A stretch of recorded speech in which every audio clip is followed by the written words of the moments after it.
And then, of course, right now is business and branding, the segment where Keith and Kristina talk business, talk branding to help you guys with your business. So now I'm going to have a seat here in the chair, and we're going to keep the Do dialogue. not put on that baby face. Do No, not. Don't do it. I'm going to Turn it change the off. baby. I'm going to change the Turn baby it off. face I to will a, leave the show, to and a I will have better, no regrets. No to shame. Turn off the baby face. Shit's weird. here we I go. don't like it. It creeps me out. I don't know what it is. I just don't like it. All right, baby face is gone, and Keith is here with Kristina. We're doing the business and branding segment. Oh man, with Keith and Kristina here, mornings in the lab, Keith and friends. All right, business and branding. What are we getting into today? Let's do it. So I figured that I would switch things up a little bit. Yeah. We've talked about this. Our audience knows a bit about what you do and what you Yes. have done. Yes. I always talk about this. If you're going to come out there with any claims about any topic, really, if I'm going to say I'm a branding expert, you Yes. better back it up. I want to know specifics. I want to know what makes you a branding expert. You come out and you say that you're an entrepreneur and you're a business owner. Yeah. And so I want to give people an opportunity to say to you, prove it. What have you done? And why Yeah. are you somebody we should actually listen to? So today, I want to talk about your top 5 leadership lessons from building a $50 million Oh, company sure. and exit. Awesome. Full Let's do it. disclosure, I have put these lessons together based on what I've heard you say. You might have Okay. others, so maybe we extend the segment, but Awesome. let's start with this. So context wise, business 65% of businesses fail within the first 10 years. And likely it's because a lot of these lessons are not put into place. The Yes. first one that I want to talk about is little things don't fucking matter. So you've talked to me about building a business is a marathon, not at all a sprint. And what seems to be something that's significant in that moment and something you've struggled with as a young entrepreneur, it's not important. This is a much longer trajectory than that. So speak to us about that leadership lesson for you of how you've been able to go from really focusing on the little things and sometimes getting really stressed out about them as a young entrepreneur to now how you're building this business. I know personally, you don't let those little things bother you. Today's show is a great example, Kristina. Today's show, actually, I'm glad you asked this question because I couldn't have scripted it better, quite frankly. true story, true fucking story. Years ago, I would not have survived today's show. I would have been stressed So out. give us context. What would that have looked like? I would have been frustrated. You guys probably would have seen a lot more frustration. My demeanor would have changed. My mood would have changed. My tone would have changed. I probably would have been less fun. I probably wouldn't have addressed it the way that I did with vulnerability. I probably would have hid from it. I probably would have put on a face and pretended. Right. When in reality, I'm learning that no, actually, the faces be real because people are like, oh, you mean you're relatable like me? Yes, I You're a am real actually. person. Yes. So yeah, Kristina, in the past, I needed things perfect. I needed them perfect. I needed them to be, okay, this has to be done. That has to be done. Then we'll go. And then what happened was often you never go because you were waiting for the perfection. So I'll give you back to this morning. So I was working on my setup here over the weekend, and last night I came in here and I rehearsed our show this morning. I rehearsed some things, and it was great last night. Got into the lab this morning, and things weren't going like they were last night. So I was like, okay, we had some problems with the guests that didn't work out, and not the guest's fault, more of our fault, right? Nobody's fault, just didn't work out. And I didn't let myself beat myself up. In the past, Kristina, the context, I would have beat myself up and the show probably would have went this way. But I made the decision 80 minutes ago going, no, you know what? At the end of the show, I'm going to have some fun with this and tell everybody that this has been a clusterfuck for Keith. That So makes sense? how would that have impacted or how has that impacted your team previously? As a leader, it's hard, especially when you have a boss that's obviously in a point of frustration that you're worried about is going to potentially lose it or potentially just lose their focus. What has that looked like for your team? So if there's one thing that I can offer up, another great question, Kristina. I think what your team wants to see is predictability. The last thing your team wants to see is an unpredictable leader, Hmm. not knowing how they're going to react the next minute, the next hour, the next week, because that doesn't give anybody confidence. It doesn't Right. give anybody comfort. It doesn't give anybody that semblance of normalcy or that semblance of, frankly, confidence. Right. Mhm. So I knew that I knew Jimmy knew that something going on with me. Marty knew something was going on with me. I can even tell you knew that something was going on with me. But I hope that my actions kept giving you guys the confidence of the leader that I still had things under control. Mhm. Right. Where in the past, I may not have been as predictable, Kristina. Right. Right. I may have reacted differently. The show may have ended and the team may have been, okay, what's Keith going to say? How's Keith going to react? Right. Right. We're now, and I think it's, Tina, it's no different than being a parent, is it not? Right. So as a parent, your Yeah. children want you to be predictable. They want to know, okay, when I fuck up, mom's going to act this way. Mhm. So to me, the advice I would give other leaders out there is be predictable for your audience. It's going to give them the confidence in you, especially when you say, hey, Keith, do you have the question to the answer? No, I don't. I'm going to go figure it out. Oh, okay, great. Cool. I think that's the important part. Being predictable is not knowing everything. Yes. It's Yes. about really knowing yourself and knowing what are the situations that are going to likely get you to overreact Yes. or get your nervous system to react in a different way, and having already planned, okay, what happens when, not if, but what happens when those things pop up, and Yes. how do I make sure that and giving my team, my kids, predictability in those moments. Let's move on to the second lesson. So the second lesson is your employees will not care as much as you do. As an entrepreneur, this is very hard Mhm. because you care deeply. And you're also in the back of your mind saying, I'm trying to build something big for us also. It's not just for me, it's for us. And sometimes leaders expect that the day and the time and the like time and attention is going to be always on the company. And that's just not reality. Tell me what your leadership lesson is related to your employees are not going to give a shit as much as you do. Accept it. That's Was it. that Accept it. You have to learn to accept that your employees are not going to care about what you're building as much as you are. That's just a fact of the matter. It's your Mhm. baby, it's your creation, it's out of your brain. As much as you can empower, enlighten, encourage them to be a part of the journey, at the end of the day, it's still not their journey. Yes, they're part of the journey, but it's not their journey. I have made that mistake in the past, Kristina, where I'm like, fuck, why Right. aren't they into this? Why aren't they doing like as much as why aren't they Mhm. into as much as I have? I've needed my business partner to say, hold on, Keith, it's our names on the check. Oh, you have to remember that it's still at the end of the day, it's still yours or your shareholders or your business partner's business. And you probably can't expect your employees, and they're an employee for a reason, you probably can't expect your employees to care as much as you do. You can't. I know I'm oversimplifying, Kristina, but it really is as simple as that. The onus is on you as the leader, as the owner, to accept that, to recognize that. And then, in my experience, flip it around and empower your employees, empower your colleagues to get them to a point where they can care as much as they're able to, and then let time take care of itself. And then, in my experience, and Tina, I think you're seeing it with me, just keep empowering and Mhm. giving and making them feel like they're part of it. You can't make somebody own it. It's like being in a relationship. Well, Kristina, why don't you love me as much as I love you? Like, well, why aren't you in this as much as I'm in this with you? It's just, you Well, got to, to me, there's a simple formula. When I've thought about this with my yeah. own employees in the past, there's a simple formula. How much equity do I own in this business? How much risk do I own? How much benefit do I have at the end of the day? And how much do they have? Mhm. And there's when you look at those numbers, it becomes very glaring. You can't expect them to care as much as you do. One, they didn't come up with the idea. Two, it doesn't exist in their brain like it exists in yours. You look at this big, massive vision. Entrepreneurs were great at that stuff. Look at Yes. this big, massive vision of what's going to be. One, they can't possibly know what that looks like in your head. You can tell them, but they can't feel it the same way that you do. And they're not going to benefit at the end of the day to the same extent that you are, which means, Yes. of course, they've got their own thing. They're focused on their job, not always the company as a whole. So Well, you go. go ahead. No, but I'm sorry to interrupt, but I think, Kristina, we're quick to think about employees when the thing is good.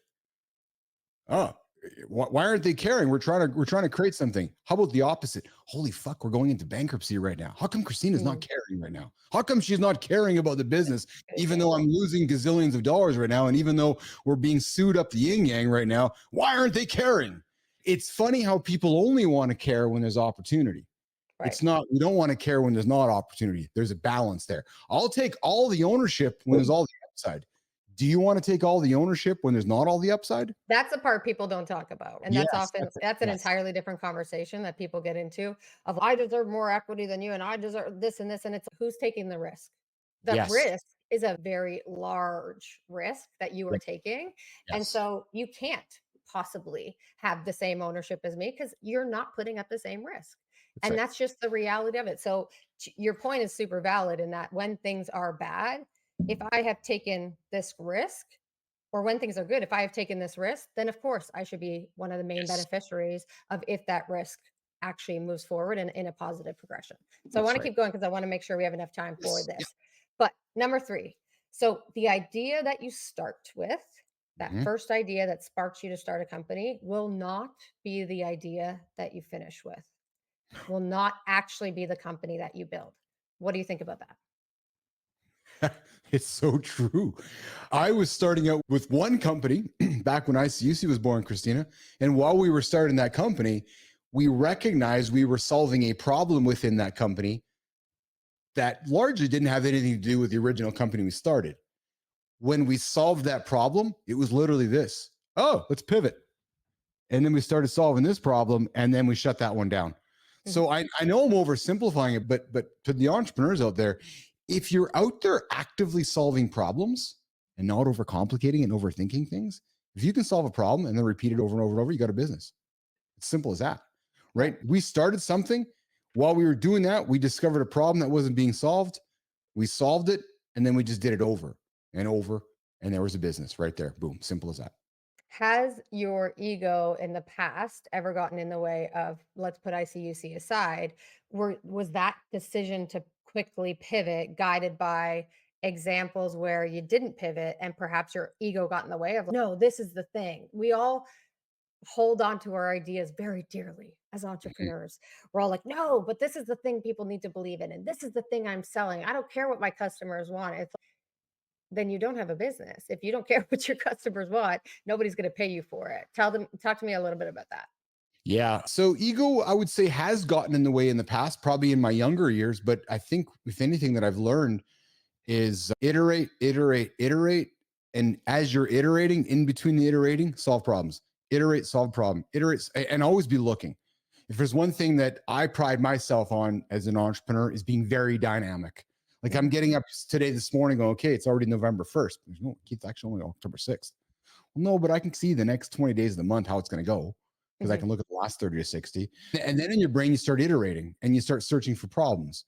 So again, I go back to put the ego aside, go solve the problem. And Christina, you brought up last week, right? B2C is hard, B2B is easier. Business doesn't have to be complicated. Sanchez, what's Sanchez's first name? Who goes after boring businesses, Cody, right? Cody, yeah, Cody Sanchez has made a great career on finding boring businesses and making them awesome, frankly. Moving ego aside, solve a problem. It's actually John Anderson's simplicity: solve a problem, put ego aside, repeat. and one of the biggest things for me as an entrepreneur is that example of, I need to iterate, looking at entrepreneurship as scientific, looking at entrepreneurship as saying, okay, you know what? I am going to start somewhere. I'm going to have a thesis. I'm going to experiment on that because no great scientific discoveries have ever happened by somebody having an idea and then that idea being a discovery. It is that path and that process of iteration. And to me, that's always been really helpful to look at entrepreneurship in that way. That analogy that so many people talk about has been really helpful to me.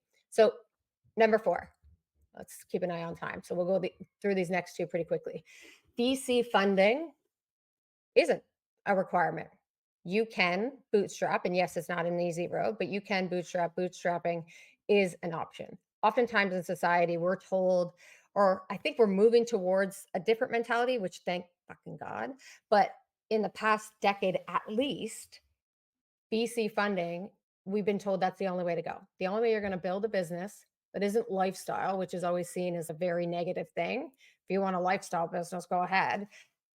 The only way you're going to build a business is with VC funding. I know for a fact you had a very sizable exit, $50 million exit from ICUC, and you did not take on VC funding. It doesn't mean you didn't take on funding. You didn't take on VC funding. Talk to us a little bit about that. Took on no funding. I wanted a quality life business. I'm all about quality life. That's most important to me. So I will forego making a gazillion dollar business so I can make $1 billion business with a higher quality of life. And I think as an entrepreneur, you got to find your path, right? So whether it's bootstrapping, whether it's going to raise a bunch of money, but for me, the most important thing for me was quality of life. And it still is today, right? I don't oppose VC. It's just not a route that I have chosen to go. And it's not a path that I'm going to go with this one either. But just to bring a comment back quickly, Kristina, around the hypothesis, anybody who's tuned into the show from day one, this whole show started with a theory. That is, hey, people start their mornings just like I did. They turn on the radio, turn the TV on, turn the socials on. If I started the morning show in the morning, would people show up? March 11th, nobody showed up. Now today, hundreds, sometimes thousands of people show up. This business started with a hypothesis. Tina. Love it. Okay, and the last one, you can change lives, and you have the power to change lives if you do choose that bootstrapping route. So a lot of people think the only way I'm going to make the unicorn and the only way I'm going to get money to my employees if I take VC funding intimately, that even though you're bootstrapping, even though you're building a lifestyle business, even though it's focused on quality of life, you still have the ability to make that impact both from your consumers, but also from your employees. Talk to us a little bit about that. Again, I think you got to go back to what your values are. Quality life. For me, it's quality life also equates to having some cash to have a high quality life. So that's just my experience and what I'm aspiring to do. So my focus is bootstrap this baby, grow it, reinvest the profits back into the business, keep growing it, build it with a team of people that see the vision, and then get it to a point where it's either exited or get it to a point where it's driving some big dividends and becomes a big business for us along the way. But again, Kristina, I think the decision goes on not so much control. What kind of life do you want to have? What kind of life do you want to have as you build your business? Do you want to have guys that are hanging over your heads because if there's one thing I've learned about the VC thing is if you're not doing this, venture capitalists do not want mediocrity. So either you're going hockey stick or you're going to bankruptcy. There's no medium. It's as simple as that. So there's business. And that's an equation that people don't talk about either. It is not personal at that point in time. They put their bets out into the market. They've invested X amount in those bets. They need one, maybe two of them to hit. The rest of them, they're a write-off. They don't care. And that's just the system that they're operating within, not a personal thing against you and the VCs. And I also, the last point too, I also love thinking about is when you're able to bootstrap, yes, the gains may not be as big, but we've seen far too many entrepreneurs put a decade's worth of work into building a business with VC funding, not being able to take dividends because you're not able to do that in the same way. And at the end of the day, there's very little left for the actual founder who built that. And the shareholders and the VCs and all the folks around them, their funds are the ones that are benefiting from that exit, not really the entrepreneur. So those are the parts of things that I like people to know from entrepreneurship perspective. Yes. Do you need capital to start up? Of course you do. Maybe that's where you think about things in a different way. Maybe you keep the full-time job for a little bit longer. Maybe you look to do friends and family where the relationships are a little bit different. There's plenty of different ways to start a business, but I'm glad. Thank you for sharing your top leadership lessons. Of course, I pulled these from our interactions over the last couple of months. So I'm sure there's some that I'm missing that we'll touch on at another time, but yeah, thanks for sharing that.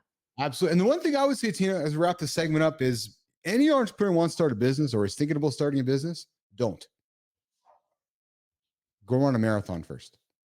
Go do a bodybuilding competition first. Go get on stage. Go climb a mountain. Go and do 180 day, very physical experience for your body and your mind and your soul. And then ask yourself if you want to go into business. I'm being very honest with you. Because if you can get through that, then come and talk about being in business, because business is endurance. It's Rich Ingram. It's going 16, 18 hours a day. No, that's not hustle. That's called real life. It's not, I'm going to get my 10 hours of sleep today. Yeah. Oh yeah. Yeah. Good for you. You're not going to succeed. Nope, you're not. Go and climb a mountain, go become a bodybuilder, go do something physical before you become an entrepreneur. There's a business branding segment. Prove it to yourself that you can do hard things. So that Yes. confidence that comes with it is really necessary. Yes, because before you go and ask mom and dad for 100 grand, or before you go sit down with your wife and say, hey, baby, I want to go spend a couple $100,000 on our business, don't. Please don't. Go and do a marathon first. All you got, because a marathon, Kristina, here's what I like a marathon, right? You just got to move your body for a couple hours. Yeah. No, actually, go and move your body for a couple hours and try to complete it, whether it's 2 hours, 3 hours, 4 hours, 6 hours. The training that goes into that and then having to complete it. If you can do all that, then let's talk business. Mm-hmm.